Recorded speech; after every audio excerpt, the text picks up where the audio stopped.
Agora a gente abre a nossa página de economia. Nós vamos conversar com o economista Roberto Dumas, estrategista-chefe do Banco Voiter e professor de economia do INSPER, para falarmos sobre macroeconomia. Para a gente dar uma olhada no momento atual da economia do Brasil, olharmos para o exterior, essa instabilidade hoje que existe no mercado internacional e o que a gente tira disso tudo. Professor, bom dia. Muito obrigada por falar conosco aqui no Jornal Gente da Rádio Bandeirantes. Bom dia, Thaís. Bom dia, Agostinho. O prazer é meu. Muito obrigada. Acho que do ponto de vista interno, a semana foi marcada aqui por algumas notícias, não é? A primeira delas, o anúncio do Copom de que a política de juros seguiu na última reunião, 13,75, e indicações dúbias para a próxima. Muita gente apostando que o ciclo de alta de juros ou chegou ao seu teto ou ainda talvez tenha mais ali um subteto, digamos, até o seu limite. E ontem a divulgação também do IGPM, registrando deflação no mês de julho, já como reflexo tanto da redução do preço dos combustíveis, da energia elétrica, quanto do cenário geral que está levando a esse resultado. Alimentos ainda pressionam a inflação. Desses dois índices, aparentemente ali díspares entre eles, qual que é a análise que o senhor faz, professor? Veja, o índice de preço ao consumidor ele é diferente do IGP. O IGP tem o índice de preço ao consumidor como parte dele, mas o que puxou mais o IGP para baixo foi o que a gente chama de IPA, Índice de Preço do Produtor Atacado, que é o preço de commodities e tudo que é importado. Como o câmbio chegou a apreciar, então o IPA, ou seja, o índice de preço ao produtor atacado e as commodities caíram, o IPA caiu muito mais que o IPC e o Índice Nacional da Construção Civil. Então, ou seja, o IGP é constituído de três índices: índice de preço ao consumidor, índice de preço ao produtor atacado, que caiu bastante por causa do preço de commodity e dólar, e o Índice Nacional da Construção Civil. Agora, o IPCA está com ainda uma pressãozinha aí, a despeito que nós esperamos uma deflação agora no próximo momento, no próximo dado que vai vir em julho. Isso é momentâneo, porque foi queda do ICMS, etc., queda do preço do combustível, queda do preço da energia elétrica, mas a gente não pode esquecer que inflação é a dinâmica. É como o preço sobe, não quer dizer preço baixo ou preço alto. Então, por exemplo, para continuar no momento de deflação, os preços deveriam continuar caindo, dificilmente vai continuar caindo. Por exemplo, a meta de inflação para esse ano é 3,5%, mas a expectativa inflacionária já está em 7,7%, diminuiu um pouco. A meta para o ano que vem, que é 3,25%, ela continua com uma expectativa de 5,5%, 5,40%. Então, provavelmente, o Banco Central vai furar a meta da inflação, que ele se comprometeu a atingir, por 3 anos, 2021, 2022, 2023. Então, por isso que ele deixou aberto, entre as razões domésticas, a porta mais ou menos aberta para, eventualmente, uma subida de 0,25%. Por quê? Além dessa pressão inflacionária que a gente tem. As benesses do governo, em que pese que foram benéficas, que precisa desse ajuda, o Banco Central ele precisa esfriar a economia. Para esfriar a economia, ele continuou no aperto monetário, subindo a taxa de juros de 2%, que estava lá atrás, para 13,75%. Só que o que está acontecendo na economia agora? A hora que você faz dá benesse para a população, merecida. Você está aquecendo a economia e o Banco Central quer desaquecer. Então o Banco Central vai acabar pisando no freio mais do que pisaria se não tivesse essas benesses. Então é possível sim que ainda nós continuemos a ver um aumento pelo menos de 0,25%, batendo 14% na taxa de juros ainda esse ano, Thaís. Professor, deixa eu só colocar aqui, para mim há uma possibilidade de contradição, e aí eu queria que o senhor explicasse para o nosso ouvinte, não é?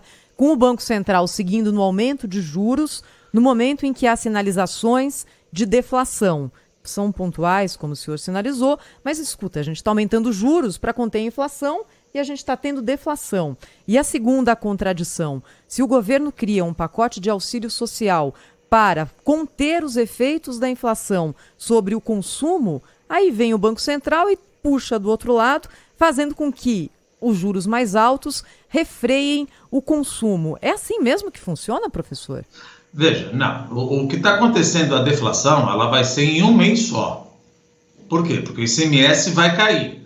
No momento que o ICMS caiu, você vai ter deflação. Mas no próximo mês, você não vai ter mais deflação. Vai continuar a vida como ela é. Ela continua com o aumento do preço da gasolina, se commodity continua a aumentar, o preço do alimento, como você bem colocou, continua a aumentar. Então a deflação é por um mês. Mas a meta da inflação, ela está furada. Esse programa de assistência social foi no objetivo de dar mais dinheiro para a população e tentar controlar os impactos inflacionários. Só que ao mesmo tempo que você controla um mês a inflação, você dá mais dinheiro para a população. A população gasta mais e isso, por incrível que pareça, impulsiona a inflação também. Então, o que o governo acontece fazendo? O governo, eu estou falando, tanto o Tesouro quanto o Banco Central. Um está pisando no acelerador para tentar diminuir os efeitos perniciosos da inflação, dando mais dinheiro, o Auxílio Brasil, o Auxílio Caminhoneiro, isso aumenta a demanda. Ah, mas no mês eu tive deflação. Sim, eu tive. Mas nos próximos eu vou estar mais aquecido. Então o Banco Central, ele está pisando no freio, por quê? Porque a política fiscal, quando você dá dinheiro para a população, o impacto é quase imediato. Agora, a política monetária, quando você pisa no freio ou tira o pé do freio, ela demora de 5 a 6, quiçá 9 meses para ter o efeito. Então, vendo que as expectativas inflacionárias para esse ano já perdemos, não vai acontecer de ficar na meta. E muito provavelmente no próximo ano nós vamos perder também, a despeito de todas essas benesses, ou apesar dessas benesses, o Banco Central puxa mais os juros. Então é aquela coisa, o governo dá dinheiro de um lado, só que isso acaba, não nesse mês, no próximo mês, impulsionando a inflação, o Banco Central tem que puxar a taxa de juros mais alta. O cenário não é bom não.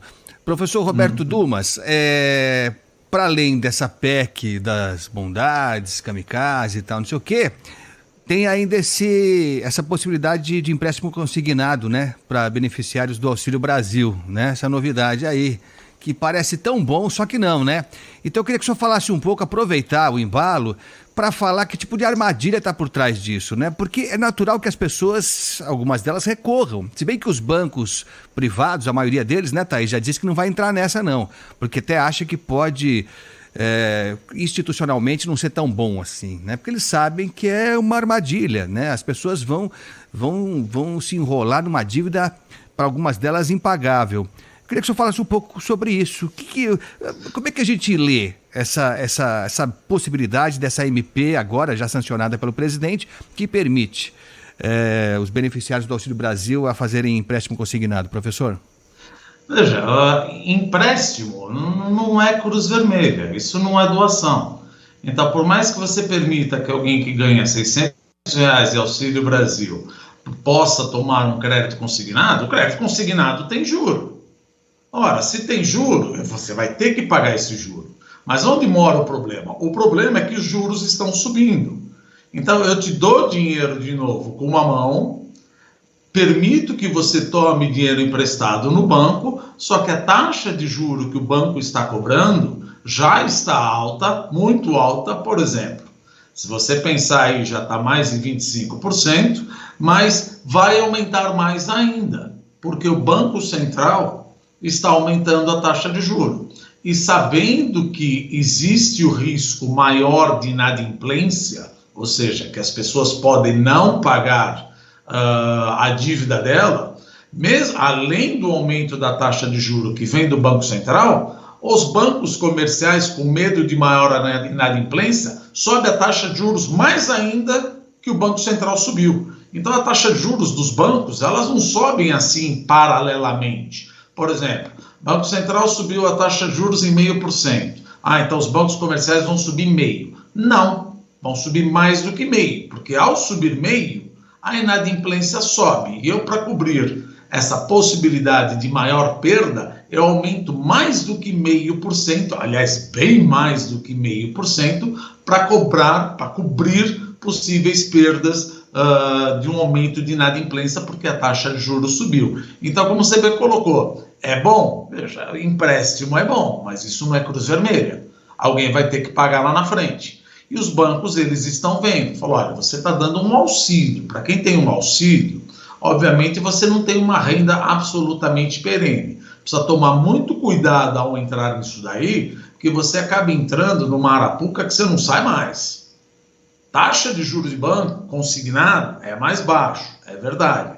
Mas no final das contas, é muito caro para quem trabalha e principalmente no Brasil, que a taxa de juros é escandalosamente alta para os bancos comerciais, isso por vários motivos. Um por falta de competição, outra por falta de insegurança jurídica, outra por... enfim. Mas, como você bem colocou, o empréstimo consignado pode ser uma arapuca. Muito cuidado ao entrar. Como eu digo, empréstimo consignado, apesar de ter uma taxa de juros menor, não é doação. A população vai ter que pagar o juro. E os juros estão subindo, vai ficar mais caro. E a inflação está corroendo o salário dessa população. Então, muito cuidado com esses empréstimos, apesar de ser mais barato. Essa ficaria um caso clássico que os bancos estão vendo também. Ele falou, olha, apesar de ser empréstimo consignado, eu não quero dar para todo mundo, porque eu não quero ter uma carteira com maior inadimplência aqui, o que prejudica a lucratividade dos bancos. É assim que eles pensam também, né? Professor Roberto Dumas, economista, professor de economia do INSPER, está ao vivo conosco aqui na Rádio Bandeirantes.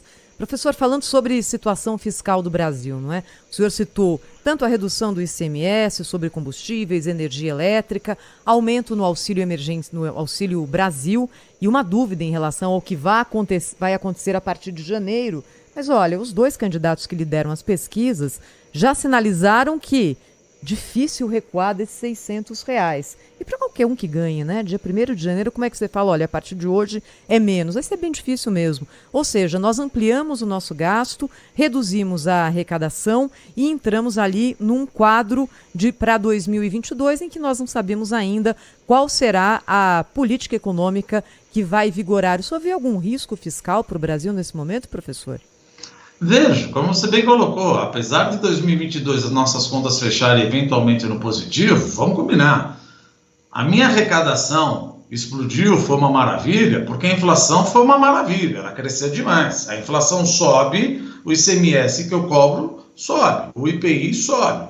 O preço de commodity subiu, a arrecadação sobe. Só que no ano que vem, se Deus quiser, a inflação vai ser menor. E não é se Deus quiser, mas o preço de commodity está caindo, então eu não vou ter toda essa arrecadação. E tem mais, tem a grande possibilidade de reajuste de servidor público. Merece? Merece. Só que aí fica uma coisa que todos nós perguntamos. A gente sempre quer gastar, gastar, gastar. Mas eu não vejo nenhum governo, nem o que está aí, e nem o que eventualmente pode entrar, que está na frente, etc. Enfim, os dois candidatos, todos estão falando, quero gastar mais. Mas é uma coisa interessante. Você tem R$1 trilhão de orçamento. Não dá para cortar nada. Absolutamente nada. É só mais gastar. Se você gastar mais e a dívida aumentar, o que vai acontecer, Thaís? Você, por exemplo, nós que investimos em títulos do Tesouro, o fundo de garantia, o nosso dinheiro em fundo de garantia, que também pega o nosso dinheiro e investe em títulos do Tesouro. O nosso dinheiro que está, por exemplo, em seguro de vida, em seguro de carro, investe em título de Tesouro. Um risco fiscal maior significa o quê? Para eu emprestar dinheiro para o governo, fazer fundo para essa maior gastança, eu vou cobrar, dado que o risco fiscal é maior, eu vou cobrar mais juro. De novo, você vai dar com uma mão e vai ter que ser tirada por outro lado por taxa de juros mais alta. E aí alguns governos falam, eu não pago mais taxa de juros. Veja, se você não pagar mais taxa de juros, sendo que é a população, não são os bancos, meu Deus, é a população que financia o governo. Se a população não aceitar não quiser financiar a dívida pública, como é que o banco, como é que o Tesouro vai conseguir oferecer essas benesses? Ele vai ter que pedir para o Banco Central imprimir moeda. Aí estamos como acontece na Argentina. Isso gera mais inflação. E o que eu vou fazer se eu tenho meu dinheirinho guardado? Eu preciso colocar, tipo, numa poupança, não numa poupança, mas num fundo público. E ele não paga a taxa de juros que responde ao meu risco fiscal? Meu Deus, eu vou para dólar. Então, uma depreciação cambial. Então, olha só, olha o risco que pode suscitar com esse risco fiscal que você bem colocou. Maiores taxas de juros e depreciação cambial para o ano que vem. Por isso que nós estamos estimando que esse ano a política monetária está subindo, mas o efeito do remédio vai ser forte no ano que vem, quiçá com mais taxa de juros. Por isso que nós projetamos um crescimento esse ano de 1,7% do PIB e para o ano que vem não mais do que 0,6%, 0,7%, porque esse risco fiscal está contratado. Essa taxa de juro maior pela curva de juros está contratada. Se o banco não pagar, ou melhor, se o governo não aceitar pagar, o que acontece com a população? Ela foge sabendo que você está querendo comprar um título público que não é remunerado de acordo com o risco. O câmbio acaba aumentando. Então nós temos uma crise, não uma crise, mas um risco fiscal maior contratado para 2023, Thaís. Há quem diga que para 2023 e 2024 também, né? O pessoal já está esticando o olho lá para 2024. Quer dizer, o próximo governo que se cubra, porque vai pegar um osso duro de roer. Agora, professor Roberto Dumas, a indústria chiou, né?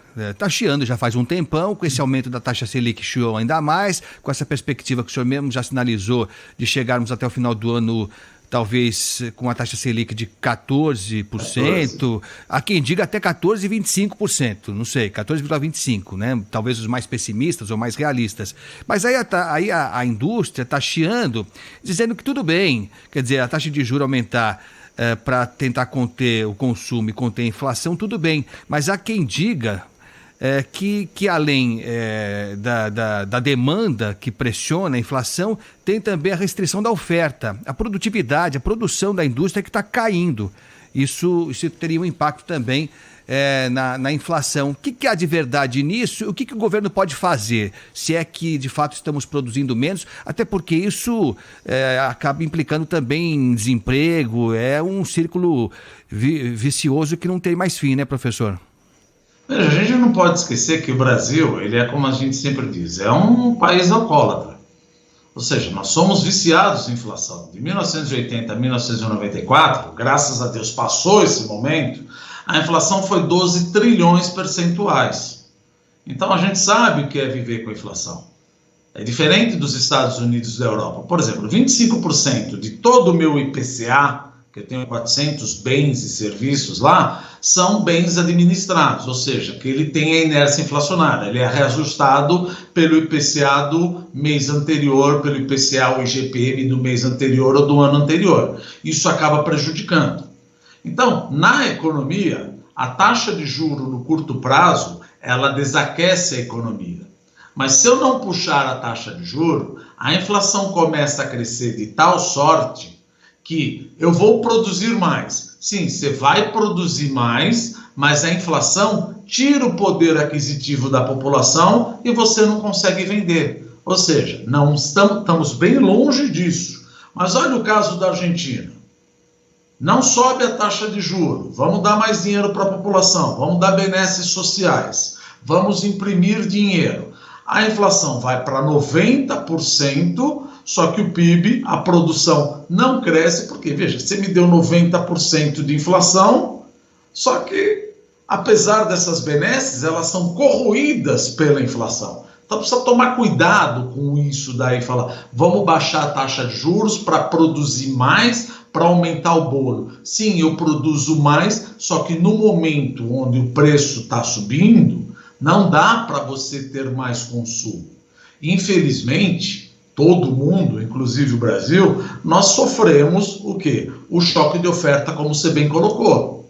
Preço de fertilizante subiu, a Thaís acabou de falar, por causa do preço de fertilizante, o alimento subiu, o trigo sobe, todos os alimentos acabam subindo, o gás natural subiu, commodities como um todo, petróleo, combustível, etanol, tudo subiu. Agora vamos ter uma deflação momentânea e isso precisa ser controlado. Eu falo o seguinte, a política monetária é a turma da limpeza.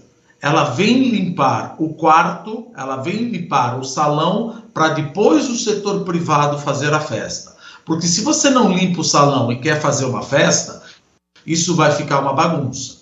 Você vai querer produzir, você vai querer consumir, isso gera mais inflação. Gera mais inflação, você não vai produzir mais, porque a inflação corroeu o salário do consumidor. Então você entra numa espiral que não adianta. Então, de novo, você precisa tomar esse remédio amargo no curto prazo do que voltar ou eventualmente, de novo, não estou falando que vamos acontecer isso, correr o risco de voltar como está eventualmente na Argentina. Quero dar mais benefício, não vou subir taxa de juros, vou gastar mesmo, só que isso aumenta a inflação, eu dou de um lado, tiro do outro, não adianta nada. Ó, veja como a Argentina está. Então eu preciso passar, assim como não é apenas nós. Os Estados Unidos estão passando por isso, estão subindo juros.